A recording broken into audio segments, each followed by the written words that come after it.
everyone, my name is Shanice and welcome back to my channel. This video is dedicated to the 2025 International Booker Prize shortlist. I have not really followed the Booker in quite a few years just because their selections haven't always been to my taste, but I really value translated works of fiction, and this year it seemed like the shortlisted books were all themselves quite short, and it was realistic for me to try to read through all of them and make my own decision as to which one I think should be the winner. Now, of course, the winner has already been announced on May 20th, so just a few weeks ago, and the winner was Heart Lamp Selected Stories, and this is by Banu Mushtaq, and it was translated from Kannada by Dispiace. And so for those of you who don't know what the International Booker Prize is, according to the organization itself, which awards the prize, they are the world's most significant award for a single work of translated fiction. Long-form stories as well as short story collections are eligible. They just have to have been written by any author of any nationality whose work was translated into English and was published in the UK or Ireland. This is a prize that is actually split between the author and the translators, so the translators, rightfully so, get a prize themselves. Just from this fact alone, it makes the prize a little more interesting because yes, it is awarding what to the judges is the best piece of literature, but also what in their estimation seems to be the best translation. The winner gets £50,000. 25,000 goes to the author, 25,000 goes to the translator. If there are multiple translators, then that 25,000 is split evenly between them. The shortlisted authors are each awarded £5,000, which is also equally divided into 2,500 for the author, 2,500 for the translator. And again, if there are multiple translators, that 2,500 will be evenly split. This year, the long list was announced on February 25th, and the short list was announced on April 8th. Like I mentioned, the winner was ultimately announced on May 20th. And as far as the judging panel, it was chaired by the writer Max Porter, Nigerian poet, director, and photographer Caleb Femi, writer and publishing director Sana Goyal, writer and translator Anton Her, and Beth Orton, who is an English singer-songwriter. All of the 13 long-listed books featured authors who were first-time nominees. Solenoid became the first Romanian title to ever be nominated. It was the first time an Iraqi translator was nominated for the prize. Sophie Hughes, who translates from Spanish and Italian to English, she appeared for her record 5th time on the long list and a record 3rd time for the shortlist. The winner in the end, like I said, was Heart Lamp, which has a lot of firsts as well. Dispiace is the first Indian translator to ever win this award.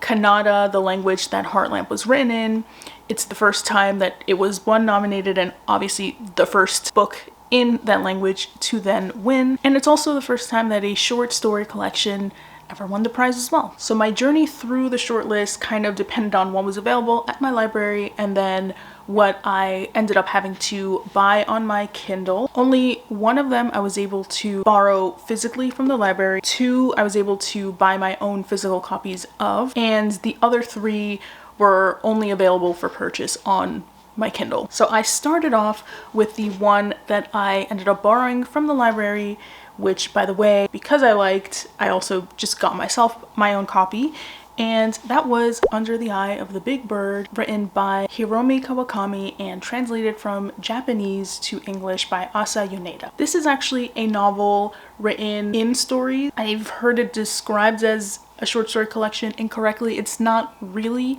To me, it feels very different from a short story collection. You can see that there is a bigger story being told, and each of the distinct but linked short stories are just snippets of moments in different characters' lives. You don't really see their full story, you just catch a glimpse into them, whereas I feel like a short story collection, each one would feel complete on its own. That is not the case here, and I actually think that it worked quite well. This is a proper literary sci-fi. We are in a future world where AI cloning, mutation, cannibalism, etc. is commonplace. Nations as we know them have ceased to exist, yet distinct separated communities have formed and reshaped themselves. In this society, we have people who are watchers, people who are scanners. Scanners just have heightened empathy in a way.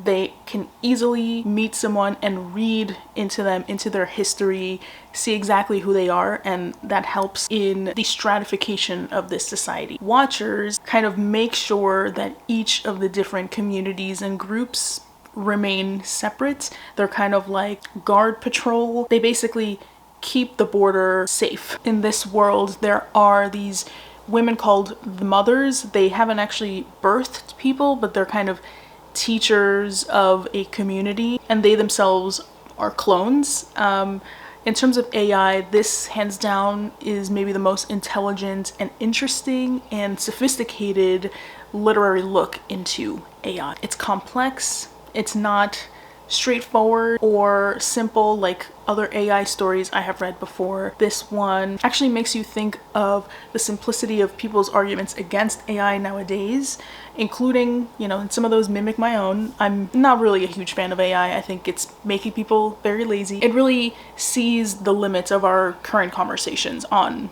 AI and technology sneaking into our daily routines. I loved how defamiliarized concepts like motherhood and bodies and differences in hatred were explained and explored. There's one story in particular where the main character is kind of spying or keeping track of these different kind of creatures that have a third eye. They are situated on a lake, and this main character just starts to develop this hatred simply because those people, those things are just so different from her, and she can't understand it, and it bothers her.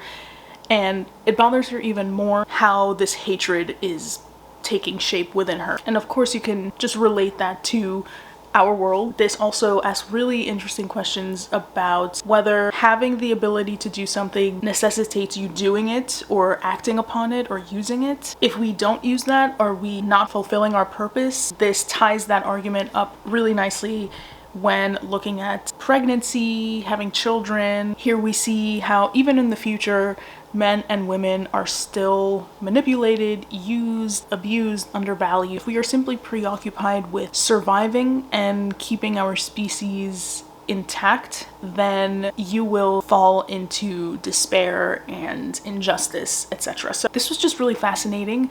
In the end, I did give it 3.5 stars simply because I did start to notice the machinations of the novel. I would say for anyone who wants to pick this up, just keep track of names because this is linked. You know, some people, some names, they do appear later on. I think if you are confused, it's intentional and it'll all kind of come to fruition at the end. It would all be crystallized. I think the writing style itself is very cold, kind of sparse, very fitting for the sci-fi atmosphere. I do not speak Japanese. I don't read Japanese.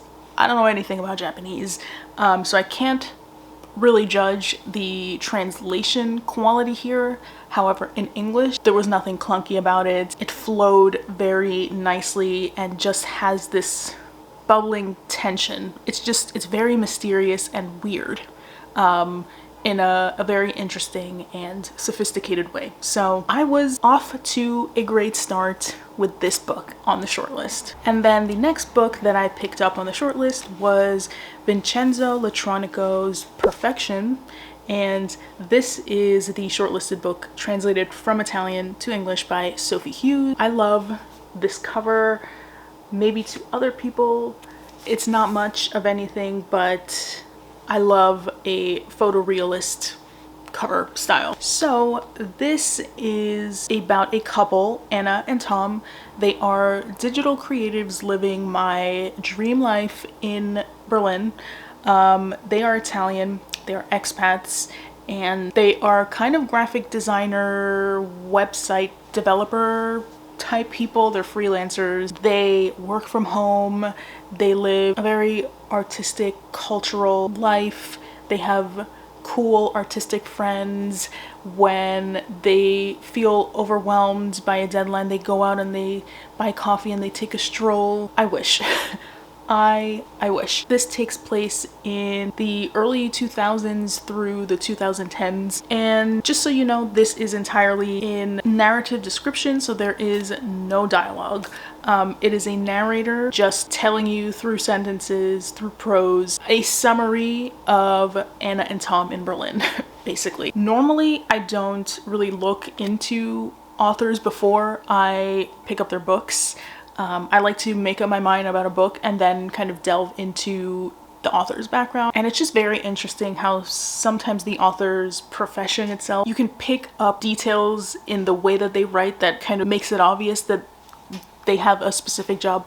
Basically, Letronico is a professor, he's an academic, and it shows. In terms of writing style, really detailed, very complex, sometimes a little too wordy. You know, we didn't need such a long sentence to describe something, but because he's an academic, this is more a novel of ideas and deconstructing commonplace ideas and themes. For me, the biggest theme is deconstructing the falsities of an image, of a facade, of the superficial, of the prescriptive. We actually begin with Letronico narrating or describing images. We don't immediately know that they're images.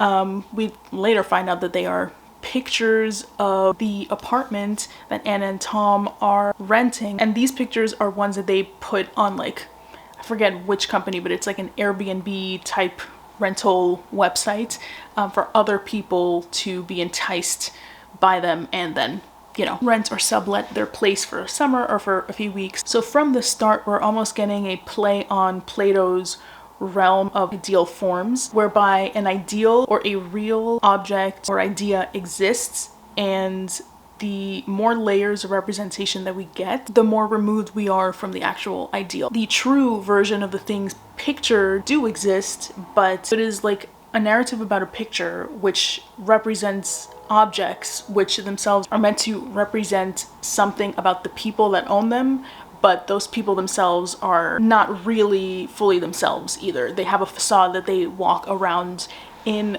every single day. And we do see as the story unfolds that, you know, not everything is as it seems for Anna and Tom. They are kind of listless. They are successful. They do love their jobs, but still there's something that makes them a little unhappy. They do constantly have to prove that what they do professionally is legitimate. In reality, they're actually making more than their more traditional friends. I think the narrative style has kind of a voyeuristic sense of humor. Also, Letronico, kind of my dream man. It's also adding another layer to that realm of ideal forms, because the choice to not tell the story in first person through either Anna or Tom's perspective is adding yet another layer of representation to the story. So, you know, this is a little cerebral. Don't be fooled by the matter-of-fact descriptive sentences. There's something deeper going on here. This certainly is a novel that speaks to our times. Millennial ennui is very real. I feel it all the time. We are at a point in our society where the idea of success is ever changing, and digitization is becoming more prevalent and making some jobs obsolete. Others are benefiting from automation and things like that, but even they are feeling a little bit empty. Like, it's very hard to find happiness and meaning nowadays. Even if this is set earlier than 2025, I think the germ of those ideas were sprouting even then. So it does speak to our times. Writing was a little dense sometimes. I felt like the story, because of the summarization quality to it, was a little flat sometimes, but the writing is very accomplished. This isn't a novel that like blew me away or anything, but the exploration of themes and ideas was very unique. So I ended up giving this 3 stars. The next book is one that I bought on my Kindle, and this is called A Leopard-Skin Hat. It's by Anne Serre, and it's translated from French by Mark Hutchinson. This was the first book where the writing, you feel like, okay, I'm gonna strap myself in, this is beautiful writing. Kawakami and Electronico's writing is not florid like Sayre's writing is, though accomplished in their own right.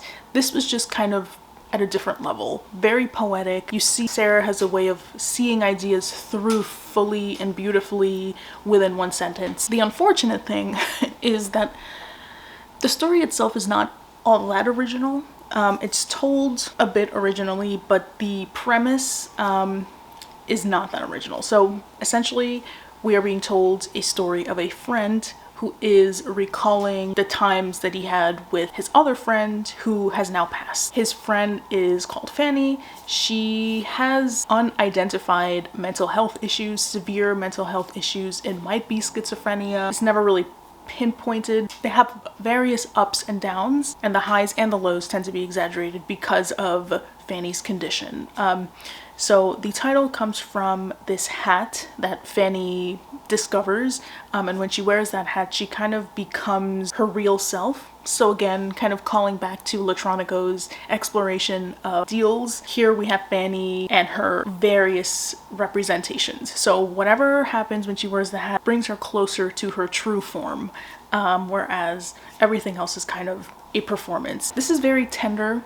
This is very endearing. It can rely heavily on sweeping emotions of friendship and sadness. And because the writing is so good, you do feel swept up. We do still have a layer of unreliability because, and what is unique to the writing style here is that the friend whose friend has died is called the narrator, capital N, but the story is not being told by him. It's being told kind of like by Sayre, or a separate narrator who goes by the narrator but lowercase. Some of the most earnest moments came in describing Fanny and just how happy she was sometimes, and seeing that contrasted with the severity of her mental health struggles and how she would snap with the capital N narrator, and yet how even through all of this he still has a place in his heart for her after her passing. In the end, I gave this 3.25 stars, mainly because I thought the writing was a bit stronger than something like Perfection, but yeah, the story was just a little too simple for me. And then,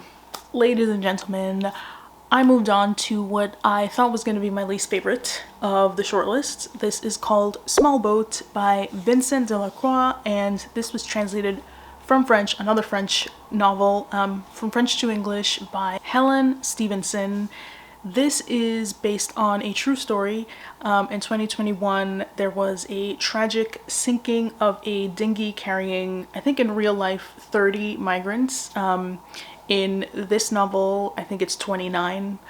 Either way, people died and it was very tragic. The dinghy sunk in the English Channel, so between France and England. There was confusion from both the French and the English navies, I guess, on whose responsibility it was. This novel chooses to focus on one of the French radio operators who is being interrogated by the police.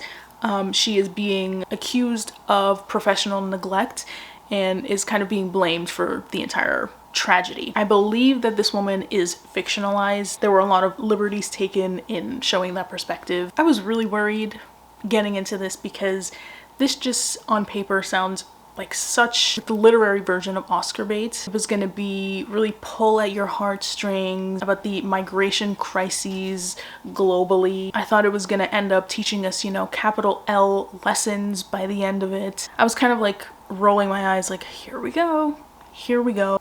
I was wrong to judge because this book, I mean, I don't want to spoil my list, but inevitably I'm going to spoil my list, my personal winner. If I were to have judged the International Booker this year, I gave this book 5 stars. I was blown away. The writer, like I said, I normally don't like looking into their lives before I read a book, but I just was so curious as I was reading. He's a philosopher and it makes sense. It's like, tell me you're a philosopher without telling me you're a philosopher. Normally, philosophers chase uncomfortable ideas and they're unafraid to ask uncomfortable questions, and this is exactly that. So we start off in that French woman, French operator's perspective. She's very cold. She is adamant that she is not to blame for this. She believes that actually she was the most professional that she could be because her job requires her to remove emotions. Perhaps the world is judging her because they want her to have the humanity that they feel they should have and they're also lacking. But Delacroix doesn't leave it there. He just keeps digging and digging. He just makes you think about flaws in our own arguments, how we are judging people like the radio operator, but he's not really letting her off the hook either. It is so complex, it is so nuanced, and the writing to me was superb. We are fully immersed in her side of events, and then the narrative switches. We get the migrant's perspectives. Actually, one migrant's perspective. It is a much shorter chapter, and I would say, even though I gave this 5 stars, maybe my one critique would be it could have been longer. Maybe give it equal measure. After this short migrant perspective, we go back to the radio operator. I don't think that was necessary either. Whatever, that is such a minor point to me. I think this book was nothing short of brilliant. If you've watched the movie Parasite by Bong Joon-ho, you will know that that takes a very critical look on the idea of hope, and this book is the same. Hope is kind of the villain. The radio operator at one point quotes Pascal, and I'm just going to read it. The quote is, "All of humanity's problems stem from man's inability to sit quietly in a room alone." I think what Pascal was referring to here is the dangers of curiosity and intellectual thinking and investigation. I'm sure there would be peace if none of us thought about anything and we just sat and, you know, had no ambitions and nothing to chase. When we challenge the things around us and we actually analyze them, that's when things start to stir. I think that's where he was going. The radio operator decides to use this in defense of her neglect or her lack of action by trying to take a bird's eye view of the migrant crisis internationally. She takes a very bleak, nihilistic look at this quote and says that the problem is actually people almost not being jaded enough, the stupidity of people to still believe that things will get better.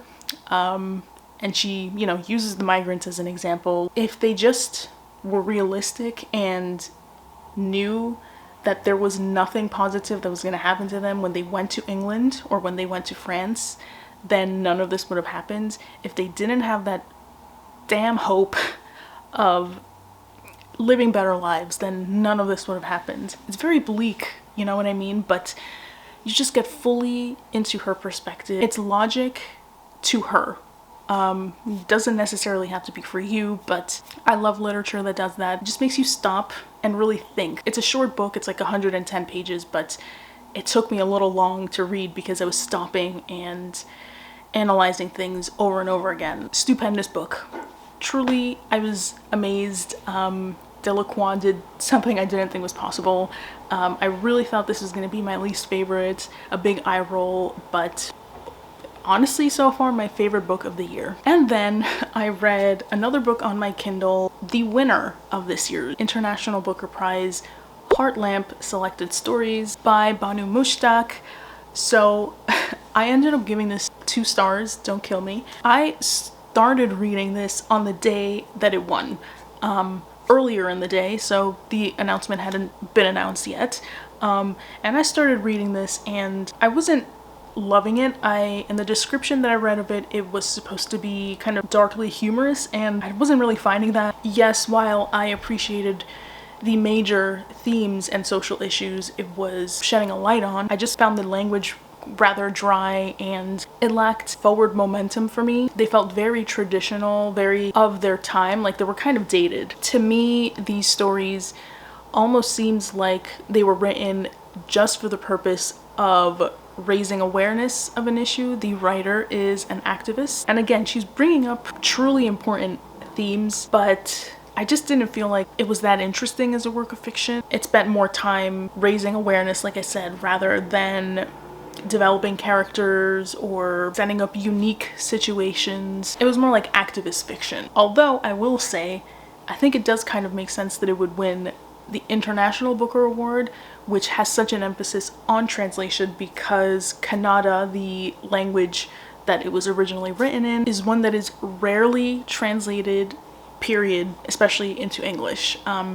And so there's this essay at the back of my Kindle edition written by the translator, and she talks about how Kannada is a very conversational language that itself is kind of a hybrid of Arabic and Urdu and a bunch of other languages.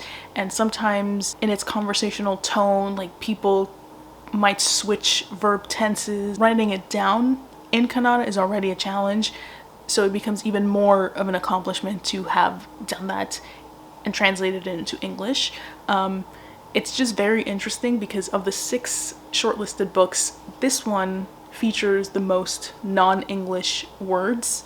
So, you know, it's interesting to think about what that says about the art of translation itself. Lastly, I read On the Calculation of Volume 1. Obviously, I bought the physical copy. This is written by Solveig Balle and translated from Danish by Barbara Haviland. I had very, very high hopes for this one. This just sounds like it would be something I liked. Exploration of time. Here we have an excellent concept. We have a main character, Tara Selter. She lives in France. She finds herself trapped in a time loop. Every day for her is November 18th. We spend most of this first volume with her trying to figure out why November 18th? What happened November 17th, or what happened on the 18th that switched the linearity of her life. We also see her just trying to deal with the fact that everyone around her obviously isn't trapped in a time loop, only she is. She has to re-explain the time loop every single day to her husband and anybody that she meets. So all these little annoyances that start to crop up.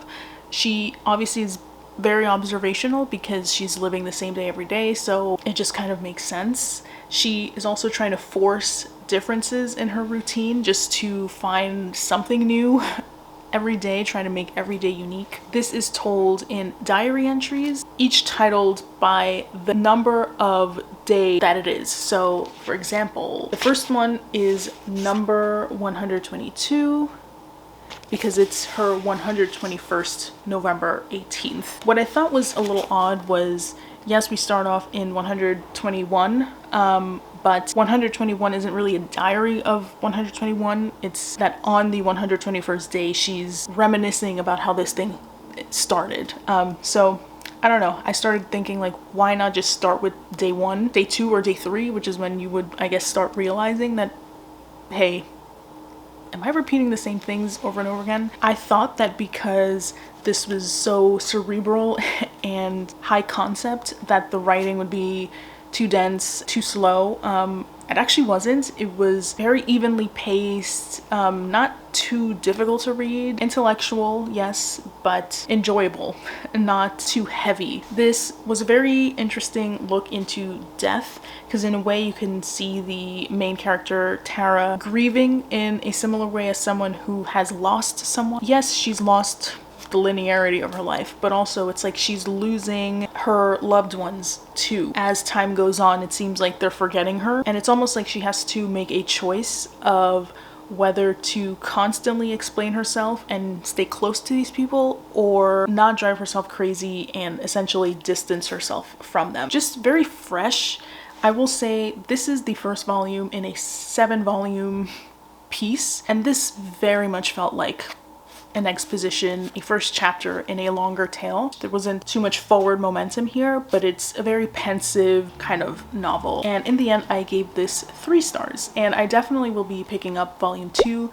I don't believe anything beyond that has been translated into English, so I will be patiently waiting for the rest of this. So I think you already can tell that my choice for best book amongst the shortlist is not in agreement with the judges, but I think this is, you know, just an interesting prize because the translation is just as important as the work itself. As someone who is not fluent in any of the languages represented in this shortlist. It's nearly impossible to make an objective pick for who, based on translation, should have won this prize. My ranking of this shortlist based on what I see as the best translation would be in the following order. Last place, I would say, would be Perfection, simply because I felt like of all of them, this is the most literal story. Lots of descriptions of objects and people and their day-to-day lives. So I imagine translating that from Italian to English, I mean, is a feat. Translation itself is an incredible art and it's very challenging no matter what language. But I guess compared to the others on the shortlist, maybe that would be the least challenging. Then at number 5, surprisingly, I would put Small Boat. Similarly, from the English, it didn't seem like a book that utilized metaphor too much. Lots of it was an intellectual exercise, but the language itself was kind of straightforward, though in my eyes majestic. But in terms of translation, maybe this one didn't pose as many challenges as the other books. At number, 4, I guess I would put A Leopard-Skin Hat, because this is more poetic. To me, read like it was utilizing more metaphor, simile, allusion, analogous descriptions, things more of a literary nature. Then at number 3, I'd say Under the Eye of the Big Bird. This one was just such a unique premise that I imagine translating period from any language to another would be hard, but also from Japanese to English, you know, something high concept like that just seems really overwhelming. And similarly, at my number 2, based on translation, would be On the Calculation of Volume 1. The conceit is very artsy, very cerebral. It's a book of ideas. I'm sure a huge challenge. And then my number 1 actually is in agreement with the judges if we're basing this solely on translating. My number 1 would be Heartlamp. Kannada is a rare language. It is a hybrid of many languages. It is more an oral language than it is a written language. It's easier understood verbally. There are a lot of layers to it. The translator herself was talking about how her station in Indian society is different than the author's station in Indian society. The marginalization that they both face is different. Their skin tones, their level of education, etc. is different, and so she had to contend with how to portray stories as true to how the author wanted them to be portrayed. You know, does she want to translate Kannada into grammatically correct English? Is she going to italicize words that she keeps in either Arabic or Urdu? It just seems like an insane challenge to have translated this. So if we're basing it on translation itself, I think the judges made an excellent choice. Now, if we're basing it on fiction, regardless of whether or not these are translated, then my list would change up a little bit. At the bottom, at number 6, is actually On the Calculation of Volume 1, simply because it's part 1 of a 7-part epic. It would be weird to award this based on that, basically. And I know the booker, whether international booker or non-translated English language booker, has awarded individual books within a series, like the Wolf Hall trilogy. I don't think it's always fair. At that time, when Hilary Mantel won, I guess the other books weren't written yet. Whereas for this one, On the Calculation of Volume, I believe has been fully published in Danish. They're just slowly being published into English. So I wouldn't think it's fair to award Volume 1. So my number 5, if we're just basing it on fiction, would have been Heartlamp. I'm sorry. Again, I just didn't think it was the strongest work of fiction. It was more like activist fiction to me. My number 4 would have been Perfection. Smartly written, just not the most engaging. My number 3 would have been A Leopard-Skin Hat. Yeah, sure, the writing or the plot, the story itself was a little simple, but it was just really tender and exceptionally written. My number 2 would have been Under the Eye of the Big Bird, because it was engaging, it was mysterious, it kept me reading and attached to the page, and I want to feel something when I'm reading. And if I'm going to award a book based on just the fiction itself, I think this was a big standout. My number one obviously is Small Boat. And then my last ranking is the ranking that I thought the judges would have. I actually thought they were going to award Under the Eye of the Big Bird, because it's a book that speaks so much to our time, and AI and technology and literature and what all of that is doing to our society. I thought that was going to be the obvious choice, either that or on the calculation of volume, because I don't know, the Booker tends to be very pretentious, and this seems like a book that the Booker would award. And then my number three for what I thought they were going to choose was Small Boat, kind of similar to Under the Eye of the Big Bird. It's very topical and is just a fantastic piece of literature. On the pretentious side, yes, so it's very Booker. I would have assumed they would have said maybe Perfection, then followed by Heart Lamp, because Heart Lamp has a bunch of firsts, you know, written in a rare language, a short story collection, the translator is Indian, you know, it has a lot of firsts that I think the Booker wants to attach itself to. And then last place that I thought they would reward is A Leopard-Skin Hat, just because it's, other than the language, the rest of the story isn't as standout, despite its emotional heft. The least impactful compared to the others.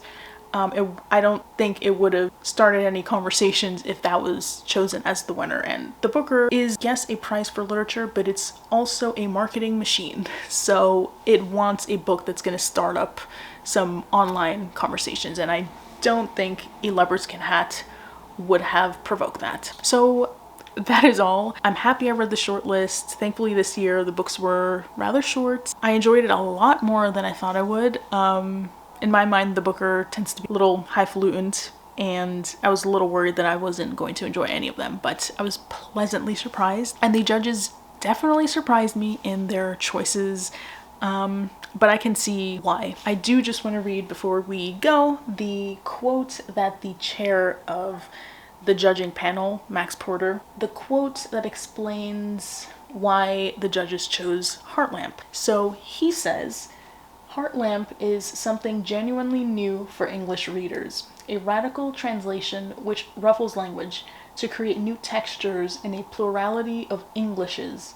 It challenges and expands our understanding of translation. These beautiful, busy, life-affirming stories rise from Kannada, interspersed with the extraordinary socio-political richness of other languages and dialects. It speaks of women's lives, reproductive rights, faith, caste, power, and oppression." This was the book the judges really loved, right from our first reading. It's been a joy to listen to the evolving appreciation of these stories from the different perspectives of the jury. We are thrilled to share this timely and exciting winner of the International Booker Prize 2025 with readers around the world. So that just gives you an idea into their thought process. And in the end, regardless of who I thought should have won, major congratulations to Banu Mushtaq and Deepa Bashti.